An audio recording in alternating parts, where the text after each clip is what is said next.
Thank you, Mr. Speaker. Genesis 1:27. So God created mankind in his own image. In the image of God, he created them. Male and female, he created them. Genesis 5:1-2. When God created mankind, he made them in the likeness of God. He created them male and female, and he blessed them. Jesus stated in Mark 10:6, but at the beginning of creation, God made them male and female.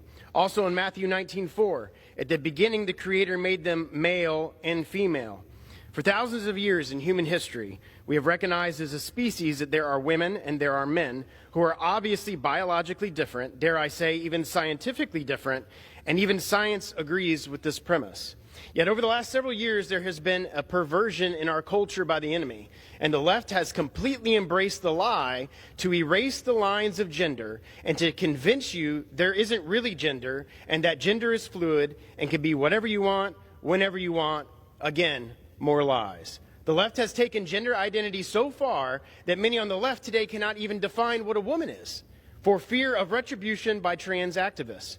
Even the latest Supreme Court justice appointed by President Biden could not define what a woman is during questioning. And she now sits on the highest court in the land. The radical left has adopted completely made-up terms that didn't even exist just a few short years ago, like non-binary, cisgender, trans male, trans female. You can even find that there are 74 made-up genders, 74 that you can choose from. Everything from agender to omnigender. There's even an astral gender, which is having a gender identity that feels to be related to space. I don't even know what that means. Just a few short years ago, even Democrats would say that this is ridiculous. But today, it is common speak for the radical left. And if you question these fictitious terms, they label you transphobic. Again, another leftist idiom. I have 3 dictionaries in my house. One was copyrighted in 1828, one was copyrighted in 1959, and one was copyrighted in 1988. Shockingly, nowhere in any of these dictionaries are the terms non-binary or trans man or trans woman. Even if you look on Webster today, you just Google Webster, it says that trans man and trans female are terms that were first used in 1996. During the entire history of mankind, you were either male or female until the last few years. In worship to the trans movement, the Biden administration has moved at warp speed to infiltrate every aspect of the federal government with trans speak. Most recently, just a couple weeks ago, I'm assuming in response to this bill moving to a vote, the Biden administration is looking to insert rules on Title IX to force biological men into women's sports in complete defiance of the laws this body passed over 50 years ago. Congress in 1972 created Title IX to protect women's sports, to enable women to have an equal playing field in athletics. And in worship to their trans idols, the administration wants to flip that on its head. It's insane. Title IX was created for women's sports, and now the left wants to kill it. In them giving homage to the trans movement, they are abandoning women all across the country. Parents do not want biological men in locker rooms with their daughters, nor do they believe it's equitable that a male can compete with women in female athletics. It's the whole purpose that Title IX was created to begin with. The radical left wants you to believe that this never happens, and there's only a few instances of this happening. However, the facts bear this statement as false.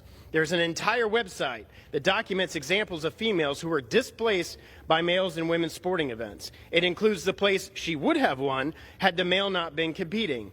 There are hundreds of examples documented on shewon.org, and Concerned Women has a spreadsheet with, again, hundreds of examples where women face men in competition. In my own district in Sarasota, Florida, my constituent, Emma Wyant, an incredibly talented swimmer and Olympic medalist, lost the 2022 NCAA Women's Swimming Championships title for the 500 freestyle by 1.75 seconds to a man who formerly competed for years on the men's swimming team, who took home the title after identifying as a woman. It's a sad day in America when the Democrats have regressed so far backwards that they are willing to erase the rights that women have fought decades to obtain, all to elevate biological males to the top of women's podiums. The integrity of women's sports must be protected.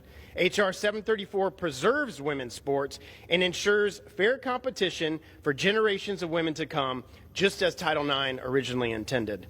If my liberal colleagues truly believe in supporting women's rights, and as they so often tout, They will vote in favor of this bill. I encourage my colleagues on both sides of the aisle to stand for women's free and fair opportunity in athletics and to stand for truth, not lies. I yield back.